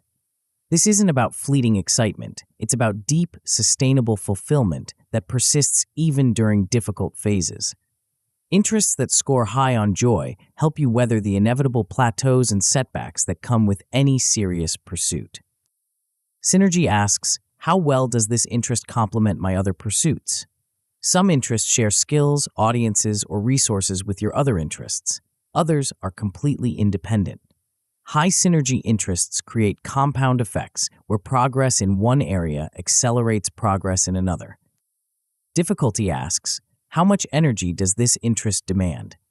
This includes not just the time investment, but the cognitive load, emotional intensity, and physical demands. High difficulty interests can be incredibly rewarding, but you can only sustain a limited number of them simultaneously.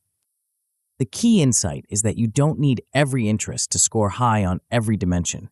In fact, a portfolio where every interest is high leverage, high joy, high synergy, and high difficulty would be impossible to sustain. You need a mix that balances these characteristics across your entire portfolio. The art of strategic dabbling. Most productivity advice treats dabbling as a dirty word, a sign of lack of focus or commitment. This misses something crucial. Dabbling can be one of the most valuable activities you engage in if you do it strategically. The key is understanding the difference between aimless dabbling and option creation. Aimless dabbling is open-ended exploration with no clear criteria for success or failure. Option creation is time-bounded experimentation designed to test whether an interest deserves a larger investment of your resources. Think of it like venture capital investing. Most startups fail, but the few that succeed can generate returns that more than compensate for all the failures. The key is making small bets across many opportunities rather than putting everything into one uncertain venture. The same principle applies to interests. Most of your experimental dabbles will lead nowhere, but occasionally you'll discover something that becomes a major part of your creative identity. The trick is keeping these experiments small and time-bounded so they don't interfere with your core pursuits. A strategic dabble might involve spending 2 hours per week for 4 weeks exploring a new interest. You define success criteria up front. If I'm still curious after 4 weeks and can see a clear path to meaningful progress, I'll consider adding this to my rotation. If not, I'll park it and move on. This approach satisfies your curiosity without derailing your momentum. You get to explore new possibilities while maintaining focus on your primary pursuits. Most importantly, you avoid the trap of carrying every interesting idea as an active project, which dilutes your energy and prevents deep progress in any area. The M+1 rule, expansion without explosion. The biggest mistake multi-passionate people make is adding new interests to their portfolio without removing or reducing existing ones. They treat their capacity as infinitely expandable and wonder why their progress stagnates as their commitments multiply. The N+1 rule provides a simple framework for sustainable expansion. You can only add a new active interest when an existing interest has reached autopilot status. This forces you to prove that you can maintain your current portfolio before expanding it. An interest reaches autopilot when it requires minimal conscious attention to maintain. You've built systems and habits that keep it moving forward with little day-to-day decision-making. The maintenance routines are established, the basic skills are solid, and the interest can coast for extended periods without significant decay. This rule protects you from the enthusiasm trap, the tendency to add new interests when you're feeling motivated and energetic, without considering how you'll maintain them when motivation wanes and life gets complicated. Arnold Schwarzenegger exemplified this principle throughout his career.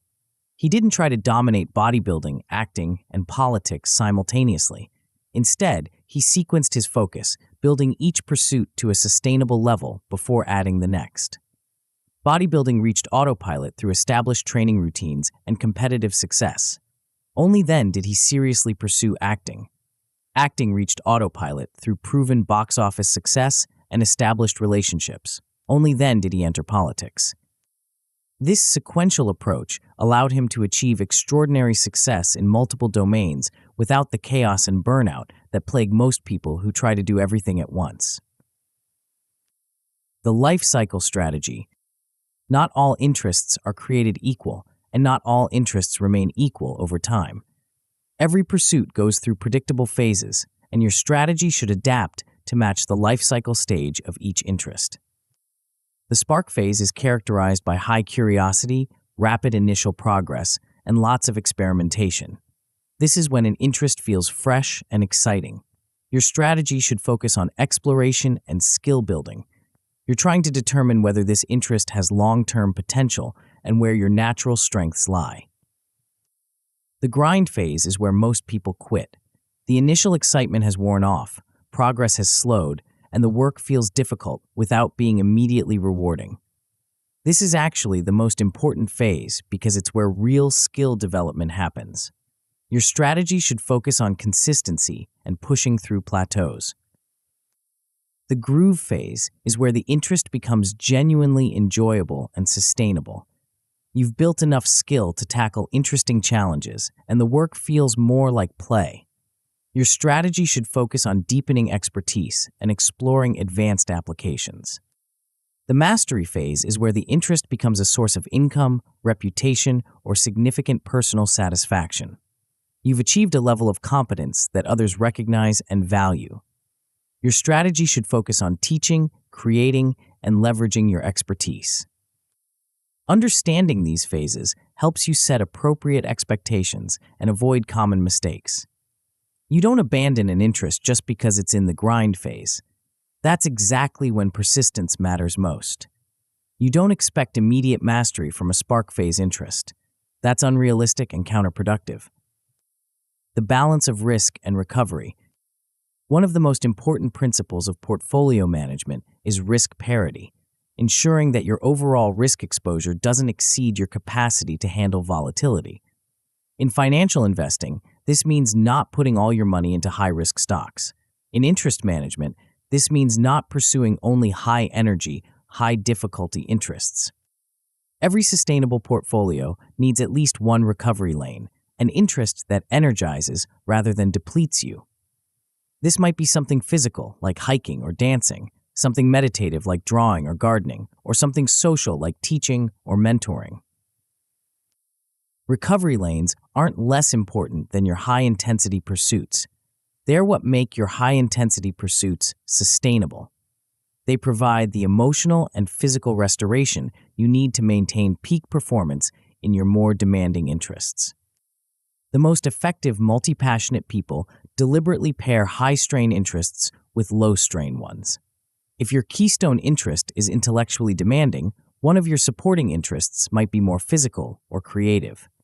If your primary focus requires intense social interaction, your recovery lane might be solitary and contemplative. This pairing strategy prevents the accumulation of stress and fatigue that leads to burnout. It ensures that you always have somewhere to turn when one interest becomes temporarily overwhelming or frustrating. The quarterly rebalancing ritual. Just as financial portfolios need periodic rebalancing to maintain optimal allocation, your interest portfolio needs regular review and adjustment. Interests that once excited you might lose their appeal. New opportunities might emerge that deserve consideration. Your life circumstances might change in ways that affect your capacity or priorities. The most effective approach is a quarterly review where you evaluate each interest across the 4 key dimensions and make strategic adjustments. This isn't about constant tinkering. It's about thoughtful evolution based on accumulated evidence and changing circumstances. During these reviews, you'll make keep, kill, change decisions for each interest. Keep means the interest stays in your portfolio with roughly the same allocation. Kill means you're removing the interest entirely, either temporarily or permanently. Change means you're adjusting the role, priority, or time allocation for the interest. These decisions should be based on data rather than mood. How much progress have you made? How much joy has the interest provided? How well has it synergized with your other pursuits? How sustainable has the energy investment been? The quarterly rhythm is important because it's frequent enough to prevent major drift, but infrequent enough to allow meaningful patterns to emerge. Monthly reviews tend to be too reactive to short-term fluctuations. Annual reviews often come too late to prevent significant misallocation of resources. The compound effect of strategic selection. When you start thinking about your interests as a portfolio rather than a random collection of hobbies, everything changes. You become more selective about what you add and more strategic about how you balance different types of pursuits. You start making decisions based on how interests complement each other, rather than pursuing each one in isolation. This strategic approach creates compound effects that go far beyond simple time management. Your interests start to reinforce each other. Skills developed in one area transfer to others. Audiences built in one domain become interested in your work in other domains. Opportunities emerge from the intersection of your various pursuits. Most importantly, you develop the confidence that comes from sustainable progress. Instead of feeling scattered and overwhelmed by too many competing priorities, you feel focused and intentional about your choices. Instead of constantly starting over, you build momentum that carries forward from season to season. But even the most strategically balanced portfolio will fail if you don't have systems for maintaining progress in your non-primary interests. The difference between a portfolio that compounds over time and one that gradually decays lies not just in selection, but in the subtle art of keeping multiple interests alive without letting any of them consume all your energy. Chapter 7, Maintenance Mode. Stephen King has written over 60 novels, hundreds of short stories, and countless essays. He's maintained this prolific output for more than 5 decades. When interviewers ask about his secret, they expect to hear about inspiration, creativity, or some complex writing system. Instead, King talks about something much simpler. He writes every single day. Not just on good days, not just when he feels inspired, every day, even on Christmas, even when he's sick, even when he's traveling. The amount varies. Sometimes it's a few hundred words, sometimes several thousand, but the habit never breaks. This is an obsession, it's maintenance. Most people misunderstand what maintenance means in the context of creative work. They think it's about doing less, settling for mediocrity, or giving up on growth. In reality, maintenance is one of the most sophisticated strategies available to multi-passionate people. It's the difference between building skills that compound over decades and constantly starting over from scratch. But maintenance only works if you understand its hidden mechanics, and most people get these mechanics completely wrong. The invisible force that steals your progress. There's a thief in your creative life, and it's stealing from you every single day. It doesn't break down doors or announce its presence. It works slowly, quietly, systematically, eroding the skills you've worked so hard to build. By the time you notice what's missing, months or years of progress have vanished. This thief is entropy, the natural tendency of all systems to decay without ongoing input. Your guitar calluses disappear after a week of not playing. Your Spanish vocabulary fades after a month of not practicing. Your coding skills rust after a season of focusing on other projects. The neural pathways you've strengthened through deliberate practice begin to weaken the moment you stop using them. Most multi-passionate people experience this as a frustrating cycle of relearning. They make progress in an area, rotate to something else, then return months later to find they've lost significant ground. They conclude they're not consistent or don't have what it takes, when the real problem is that they never learned to maintain their gains while pursuing other interests. Yo-Yo Ma, one of the world's greatest cellists, understands this principle better than almost anyone. Despite his extraordinary skill level, he still practices scales every single day. Not because he needs to learn scales, he mastered them decades ago, but because even world-class abilities require maintenance to prevent decay. This daily practice isn't about improvement, it's about preservation. Ma has discovered the minimum input required to maintain his technical precision, and he never skips it.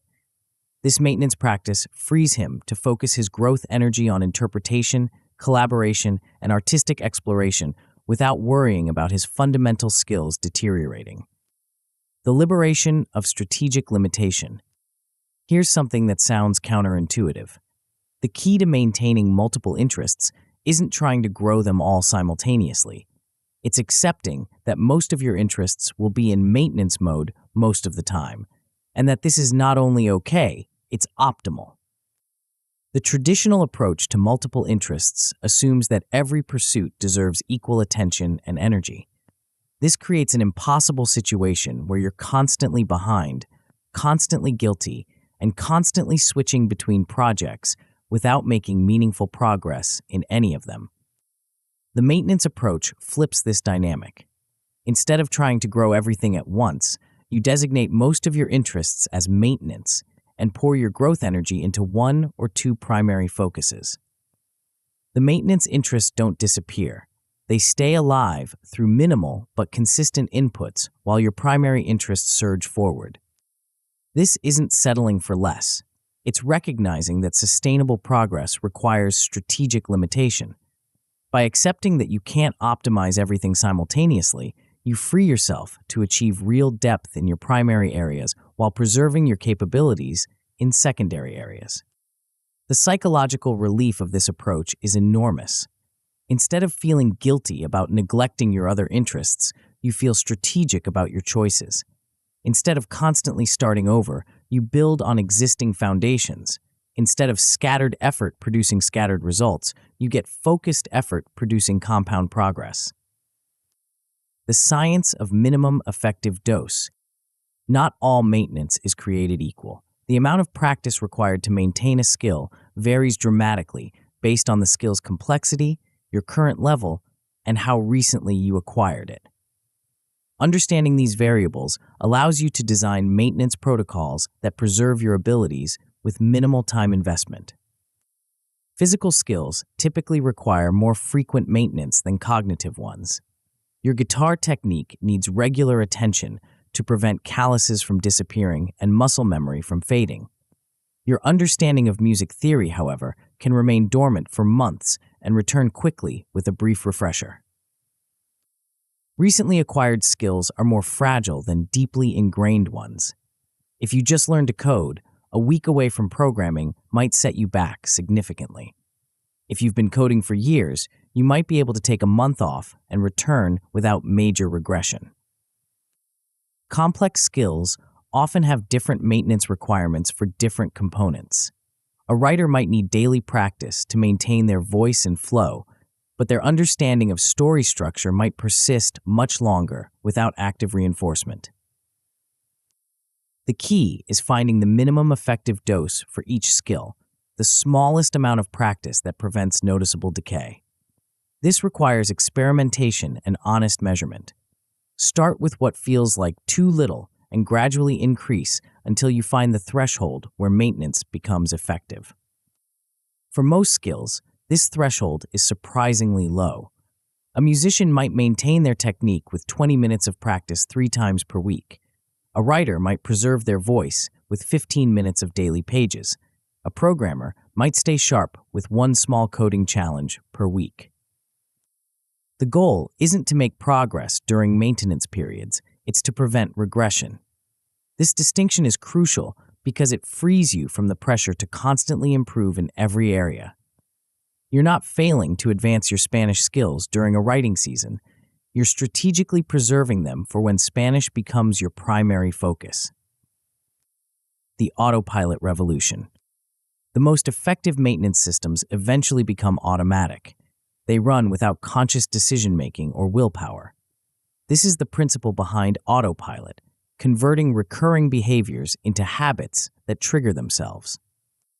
Every effective autopilot system has three components: a clear trigger, a simple checklist, and a concrete finish line.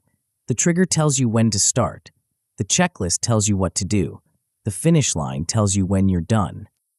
Stephen King's writing Autopilot triggers every morning after he sits down at his desk. His checklist is simple: open the current manuscript, read the last few paragraphs, and start writing. His finish line is 2,000 words, or when the scene feels complete, whichever comes first. No decisions, no negotiations, no room for perfectionism to derail the process. Building effective autopilot systems takes time and iteration. You'll need to experiment with different triggers, refine your checklists, and adjust your finish lines based on what actually works in practice. The investment is worth it because autopilot systems free up enormous amounts of mental energy for your primary focus.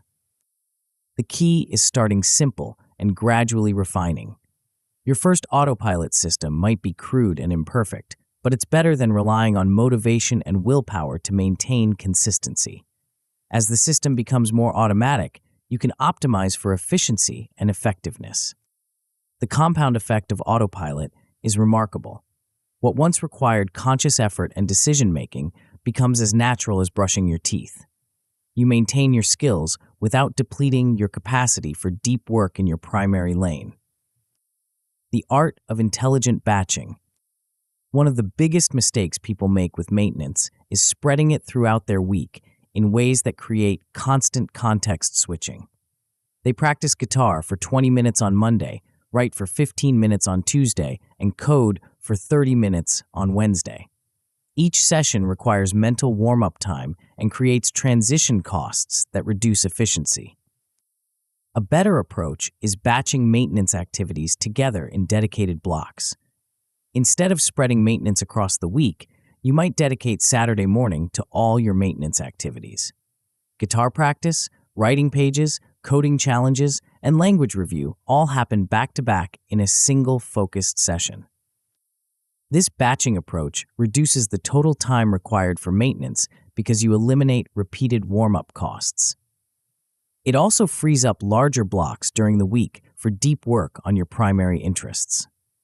Instead of having your week fragmented by small maintenance tasks, you have clean blocks for focused effort. The psychological benefit is equally important. When maintenance is batched, it feels like a distinct activity rather than a constant background obligation. You can be fully present during your maintenance block, then fully focused on your primary work during the rest of the week. Some people prefer daily micro-maintenance over weekly batching, and both approaches can work. The key is choosing a pattern that feels sustainable and sticking with it consistently. Consistency matters more than the specific schedule. The identity shift that changes everything. Perhaps the most important aspect of effective maintenance is the identity shift it requires. Instead of seeing yourself as someone who's not working on certain interests, you see yourself as someone who's strategically maintaining them while focusing elsewhere. This shift eliminates the guilt and anxiety that plague most multi-passionate people. You're not abandoning your interests, you're managing them professionally. You're not being inconsistent, you're being strategic. You're not failing to grow everything simultaneously, you're succeeding at sustainable progress. The language you use matters enormously. Instead of saying, "I'm not practicing guitar right now," you say, "Guitar is in maintenance mode while I focus on writing." Instead of, "I've stopped working on my Spanish," you say, "Spanish is on autopilot while I develop my coding skills." This reframing changes how others perceive your choices and how you perceive yourself. Friends and family understand that you haven't given up on your interests, you've organized them strategically. You feel intentional rather than scattered, focused rather than guilty. The identity of someone who maintains multiple interests while growing others is fundamentally different from the identity of someone who constantly starts and stops projects. The first identity builds confidence and momentum. The second erodes both. The compound effect of consistent preservation. When you implement effective maintenance systems, something remarkable happens over time. Your interests don't just survive your periods of focus elsewhere. They remain available for rapid reactivation when you're ready to return to them. A skill that's been properly maintained can be brought back to full capacity much faster than a skill that's been completely neglected. The neural pathways are still there, just dormant. The muscle memory is preserved. The foundational knowledge remains accessible. This creates a compound effect where your total capabilities grow over time, even though you're only actively developing one or two interests at any given moment. Each skill you add to your maintenance rotation becomes a permanent part of your toolkit, available for future growth phases or unexpected opportunities. The confidence that comes from this preservation is enormous. You stop worrying about losing skills when you rotate to other interests. You know that your maintenance systems will keep everything alive until you're ready to return. This confidence allows you to focus more deeply on your primary interests without the anxiety that typically accompanies such focus. More importantly, you begin to see your diverse interests as a coherent portfolio rather than a collection of competing priorities. Each interest has its season for growth and its season for maintenance, but all remain part of your evolving creative identity. But even the most sophisticated maintenance systems will fail if they're not supported by something deeper, a way of thinking that transforms scattered interests into synergistic capabilities. The secret lies not just in preserving your skills, but in discovering how they can amplify each other in ways that most people never imagine. Chapter 8: Deep Transfer. Steve Jobs dropped out of Reed College in 1972, but he didn't leave campus. Instead, he continued auditing classes that interested him, including a calligraphy course that taught him about typefaces, spacing, and the subtle art of beautiful lettering. At the time, it seemed like an indulgent curiosity, completely unrelated to his growing interest in technology. 10 years later, when Jobs was designing the first Macintosh computer, that seemingly random calligraphy knowledge became the foundation for the first computer with beautiful typography. While other computers displayed text in crude, blocky fonts, the Mac offered elegant typefaces with proportional spacing. This single feature helped differentiate Apple from its competitors and establish the company's reputation for design excellence. Jobs later called that calligraphy class one of the most important educational experiences of his life. Not because calligraphy was his passion, but because it taught him something that would transform everything else he touched: the power of cross-domain transfer. Most people treat their interests like separate islands, isolated domains that have nothing to do with each other. They practice guitar in one mental compartment, study programming in another, and pursue photography in a third, never recognizing the hidden connections between them. This compartmentalized thinking is one of the biggest missed opportunities in creative development. This chapter will show you how to build bridges between your interests and why those bridges might be the most valuable thing you ever construct. The hidden architecture of skill. Here's something that most people never realize. Skills aren't as different as they appear on the surface. Beneath the obvious distinctions between music and programming, writing and design, photography and public speaking, there's a hidden architecture of shared sub-skills that connect seemingly unrelated domains. Consider the skill of timing. A drummer develops exquisite timing through rhythm practice. A comedian develops timing through joke delivery. A programmer develops timing through code optimization. A photographer develops timing through capturing decisive moments. These are four completely different fields, but they all rely on the same fundamental ability to sense and manipulate temporal patterns. Or consider pattern recognition. A chess player recognizes board patterns. A designer recognizes visual patterns. A writer recognizes narrative patterns. A musician recognizes harmonic patterns. Again, different domains, same underlying cognitive skill. Leonardo da Vinci understood this principle better than perhaps anyone in history. His anatomical studies didn't just make him a better scientist, they made him a better artist. Understanding how muscles and tendons worked allowed him to paint human figures with unprecedented realism. His engineering sketches informed his compositions, creating visual balance that felt both natural and dynamic. Da Vinci didn't see anatomy, engineering, and art as separate subjects. He saw them as different expressions of the same underlying principles: proportion, structure, function, and beauty. This integrated perspective allowed him to make connections that specialists in each field missed entirely. The same opportunity exists for you. The question isn't whether your interests can inform each other. It's whether you'll learn to recognize and cultivate those connections. The multiplication effect. Most people think about skill development in additive terms. They assume that learning guitar plus learning programming equals two separate capabilities. This linear thinking misses the exponential potential of transfer effects. When skills truly transfer, the result isn't addition, it's multiplication. The discipline you develop through music practice doesn't just help you play better, it helps you approach programming with more patience and systematic thinking. The pattern recognition you develop through programming doesn't just help you code better, it helps you see musical structures more clearly. Brian May, the legendary Queen guitarist, exemplifies this multiplication effect. While building one of the most successful rock careers in history, he simultaneously pursued a PhD in astrophysics. These weren't competing interests, they were complementary ones. The methodical problem-solving approach he learned in astrophysics made him a more precise and innovative musician.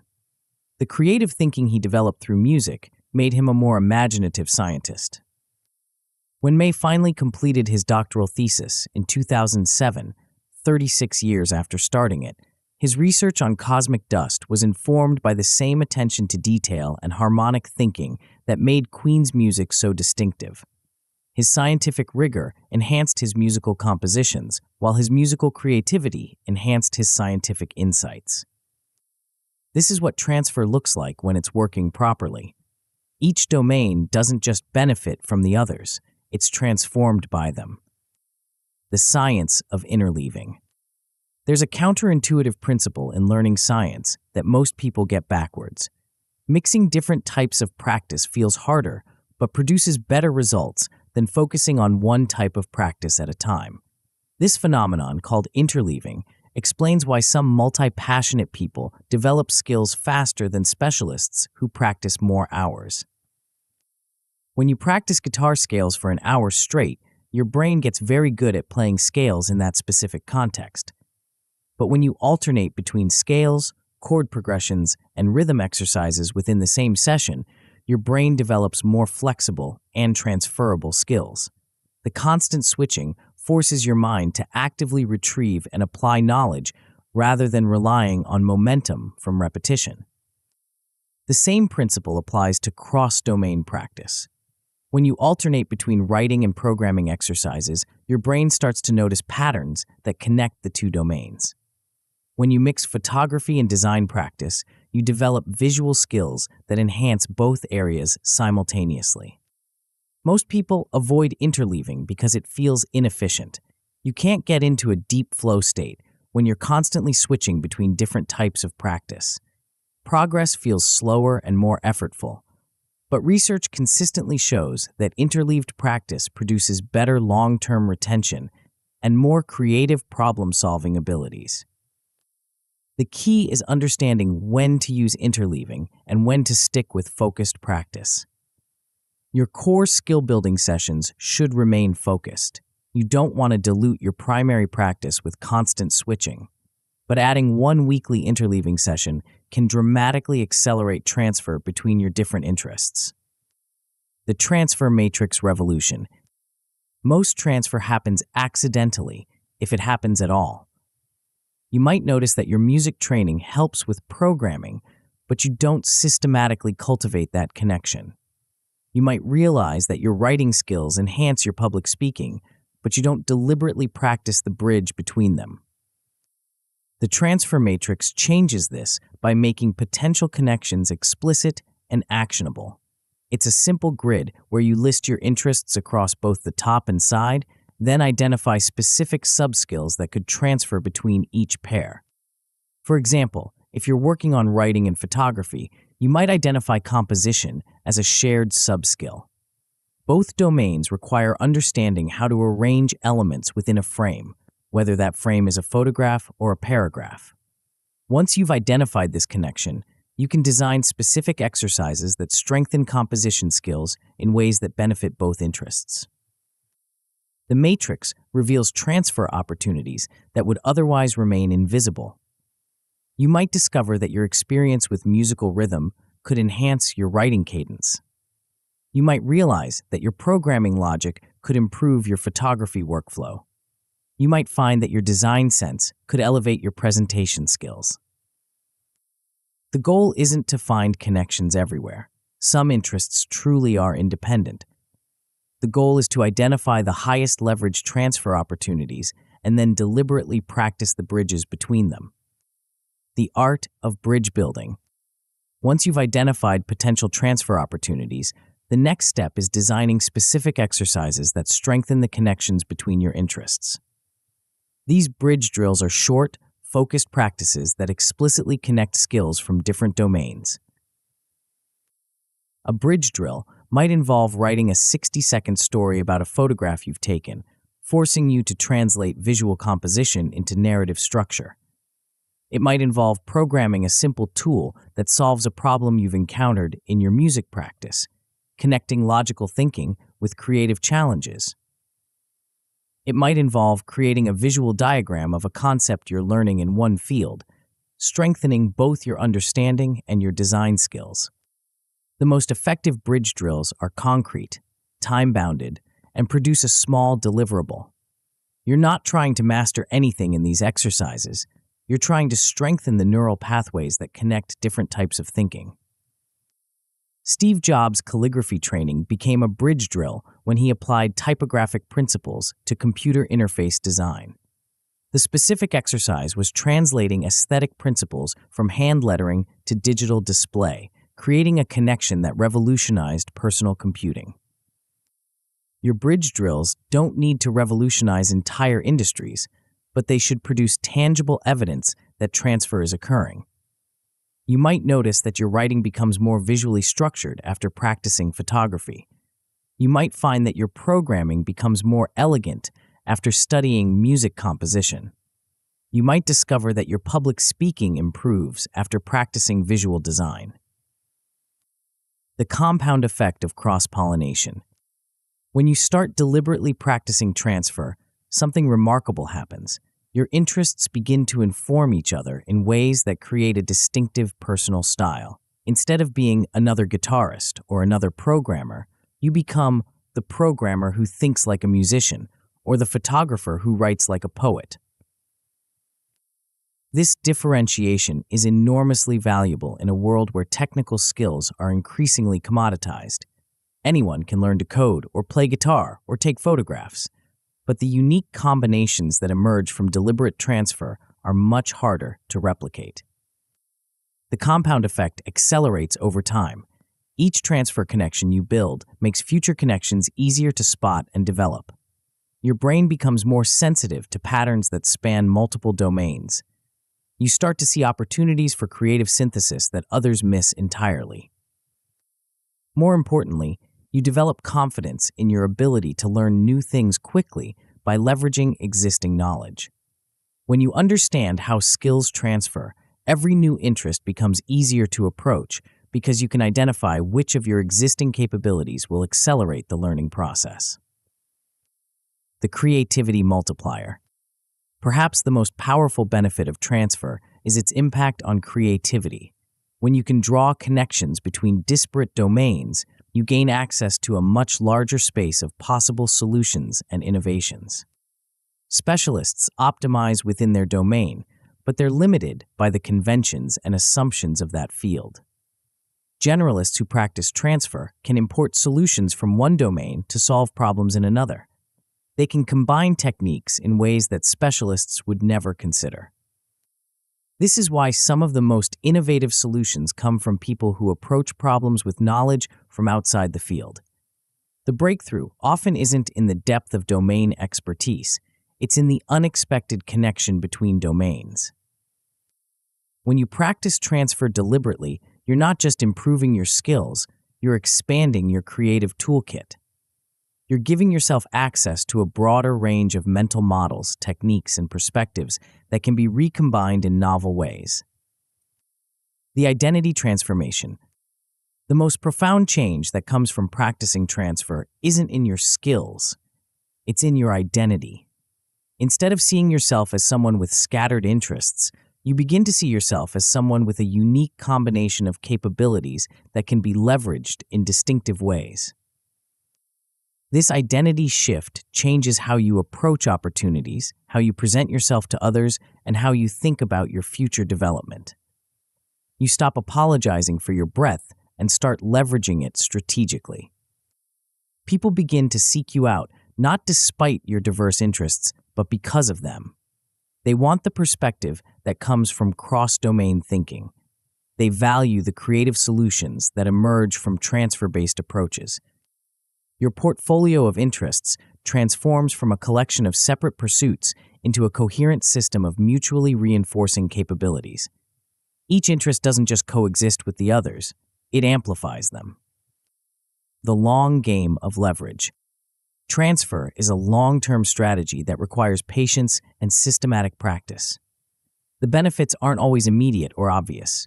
Sometimes you'll practice bridge drills for weeks without seeing clear results. Sometimes the connections you're trying to build will feel forced or artificial. But the compound effect of transfer is undeniable. Over months and years, the bridges you build between your interests create a foundation for opportunities and innovations that would be impossible without that cross-domain perspective. The key is treating transfer as a skill that can be developed rather than a happy accident that sometimes occurs. By systematically identifying connections, designing bridge drills, and practicing interleaving, you can accelerate the natural process of cross-pollination between your interests. Most importantly, you can transform your breadth from a source of distraction into a source of distinctive advantage. Your diverse interests become not just a collection of hobbies, but a strategic asset that sets you apart in an increasingly specialized world. But even the most sophisticated transfer system will remain theoretical unless it's embedded in a larger framework that gives your year structure and your efforts direction. The final piece of the puzzle isn't just about connecting your interests, it's about orchestrating them into a coherent narrative that compounds momentum across all domains. Chapter 9, Own the Year. 12 months from now, you'll look back at this moment as the turning point. Not because you read another productivity book or learned another system, but because you finally stopped treating your diverse interests like competing enemies and started orchestrating them like a symphony. The difference between people who build extraordinary multi-passionate careers and those who remain forever scattered isn't talent, time, or even opportunity. It's the ability to think in annual arcs instead of daily reactions. It's the wisdom to script momentum instead of hoping it appears. It's the discipline to own your year before your year owns you. This final chapter isn't just about planning, it's about transformation.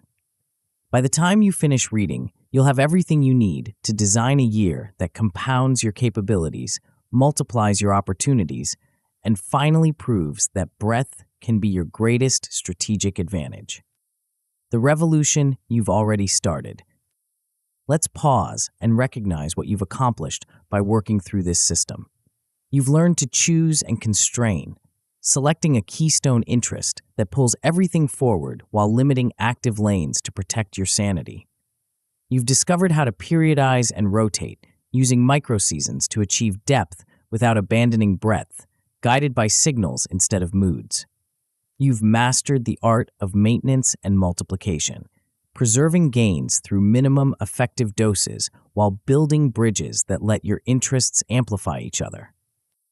These aren't just productivity techniques.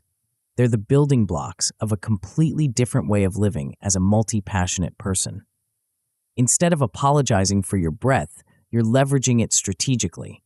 Instead of constantly starting over, you're building on existing foundations.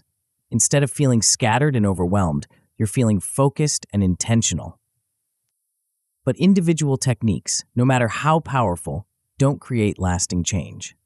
What creates lasting change is weaving those techniques into a coherent system that guides your decisions across an entire year. What creates transformation is having a narrative arc that turns random efforts into compounding progress. That's what your annual rotation thesis will do. It's not just a plan, it's a story about who you're becoming and how you're going to get there. The command center of your creative life. Your annual rotation thesis is a one-page document that scripts the next 12 months of your creative development. It includes 4 quarterly themes, planned micro-seasons, expected ships, and review rituals. More importantly, it creates a coherent narrative that connects your diverse interests into a single, compelling story of growth. Think of it as the command center of your creative life. When opportunities arise, you'll evaluate them against your thesis. When distractions tempt you, you'll return to your thesis. When motivation wanes, you'll remember the larger story your thesis tells about where you're heading and why it matters. The thesis isn't rigid, it's adaptive. Life will throw curveballs that require adjustments. New opportunities will emerge that deserve consideration. Your interests will evolve in ways you can't predict. But having a thesis gives you something to adapt from rather than constantly improvising from scratch. Arnold Schwarzenegger's career reads like a masterclass in annual thesis thinking. He didn't stumble from bodybuilding to acting to politics. He scripted each transition, building capabilities in one domain that would transfer to the next. His bodybuilding years weren't just about winning competitions. They were about building discipline, publicity skills, and a distinctive brand that would serve his later careers. When Schwarzenegger entered acting, he didn't abandon his bodybuilding identity, he leveraged it. His physical presence became his calling card, opening doors that traditional actors couldn't access. When he entered politics, he didn't abandon his entertainment background, he used it to connect with voters in ways that traditional politicians couldn't match. This is what annual thesis thinking looks like in practice. Each season builds towards something larger, each rotation serves a strategic purpose, and each year creates momentum for the next. The transformation of your daily reality. When you implement the rotation method consistently, your daily experience changes in profound ways. You stop negotiating with yourself every morning about what deserves your attention. Your calendar serves your North Star instead of random urgencies. Your confidence rises as you keep promises to yourself week after week. Most importantly, you start finishing things reliably. Not perfect things, finished things. Monthly artifacts prove that momentum is real, not imaginary. Your reputation shifts from someone with too many interests to someone who ships consistently across multiple domains. Inbound opportunities become normal because people trust that you'll follow through on commitments. This reliability creates a compound effect that goes far beyond productivity. When people know you finish what you start, they're more likely to collaborate with you, hire you, or invite you to participate in meaningful projects. When you know you finish what you start, you're more likely to take creative risks and pursue ambitious goals. The psychological transformation is equally profound. You stop feeling guilty about not working on everything simultaneously. You stop feeling scattered and overwhelmed by competing priorities. You start feeling like someone who has a plan, follows the plan, and adapts the plan based on evidence rather than emotion. The relationship revolution. Perhaps the most unexpected benefit of the rotation method is how it transforms your relationships. When your creative life becomes predictable, the people around you can plan around it. When you have clear boundaries between work and rest, you can be fully present during both. When you stop constantly changing directions, others stop feeling like they're living with a creative tornado. Your annual rotation thesis becomes a communication tool that helps others understand your priorities and support your goals. Instead of mysterious disappearances into creative projects, you can share your seasonal focus and invite input on timing. Instead of last-minute changes that disrupt family plans, you can build your rotation schedule around important relationships and commitments. The reduction in mental residue is enormous.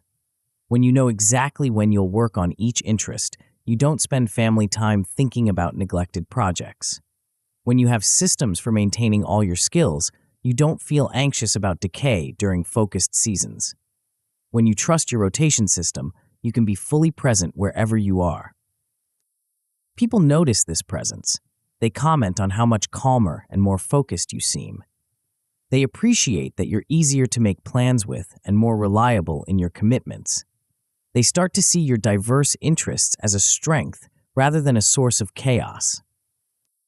The compound capabilities you'll develop. 1 year of consistent rotation practice will give you capabilities that most people never develop. You'll ship one meaningful artifact every month. Essays, tracks, features, prototypes, whatever fits your interests and goals. This consistent output creates a portfolio that compounds credibility and opens doors to opportunities you can't yet imagine.